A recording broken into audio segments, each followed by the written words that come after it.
হিসাবে আমি প্রথম ব্যক্তি মেজর জিয়াউর রহমানকে 1971-এর 26শে মার্চ বোয়ালখালীর পার্টিতে রিসিভ করেছি এবং সারা দিন আমি জিয়াউর রহমান সাহেবের সাথে ছিলাম।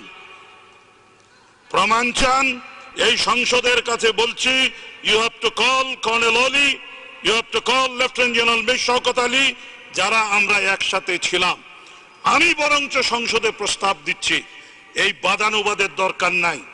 যারা ওই মুহূর্তে ওই এলাকায় জীবিত ছিল, lieutenant general Mir Shawkat Ali, colonel Oli, Awami League নেতৃবৃন্দ, আমরাও যারা ছিলাম, সবাই একসাথে একত্রিত হতে পারি।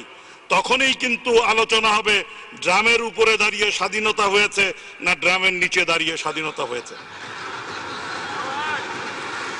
মাননীয় স্পিকার, একই সাথে বলতে চাই, অনেকে একটা জিনিস ভুলে যান, যেই ডিক্লারেশন নিয়ে এত প্রশ্ন উঠছে, declaration on behalf of Bangabandhu দিয়ে জাতির কর্তৃত্ব নিতে চাচ্ছেন, সেই একই রেডিও স্টেশন এই অদম মঈনুদ্দিন খান বাদল 1971-এর 16ই ডিসেম্বর ওই রেডিও স্টেশন দখল করে বাংলাদেশ স্বাধীন হয়েছে ঘোষণা দিয়েছিলাম।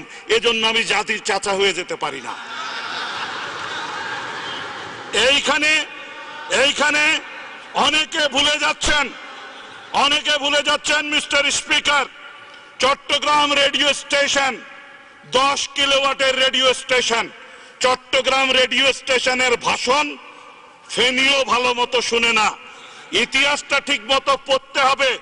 একই সময় সমগ্র বাংলাদেশ বিস্ফোরিত হয়েছিল, সমস্ত উত্তরবঙ্গ বিস্ফোরিত হয়েছিল। বরিশালে মেজর জলিল গর্জে উঠেছিলেন খালেদ মোশাররফ, গর্জে উঠেছিলেন শফিউল্লাহ, গর্জে উঠেছিলেন অন্যান্য প্রান্তের মানুষ। তারা কোন ভাষণটা শুনেছেন? উনাদের বুঝতে হবে, সমগ্র বাংলাদেশ একসাথে ফেটে পড়ার পেছনে যেই ব্যক্তির মোহনবাসী সমস্ত বাঙালিকে একত্রিত করেছে, তার নাম উচ্চারণ ব্যতি রেখে ক্রমাগত শ্রদ্ধা এই জাতির অধঃপতন ডেকে এনেছে।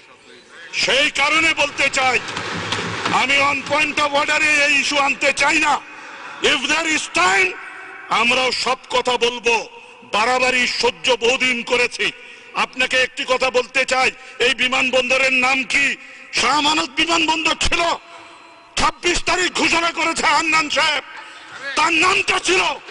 সেই নামটা যেদিন মুছে ফেলেছে, সেদিন কারো কি বিবেচনা ছিল না যে আপনি একজন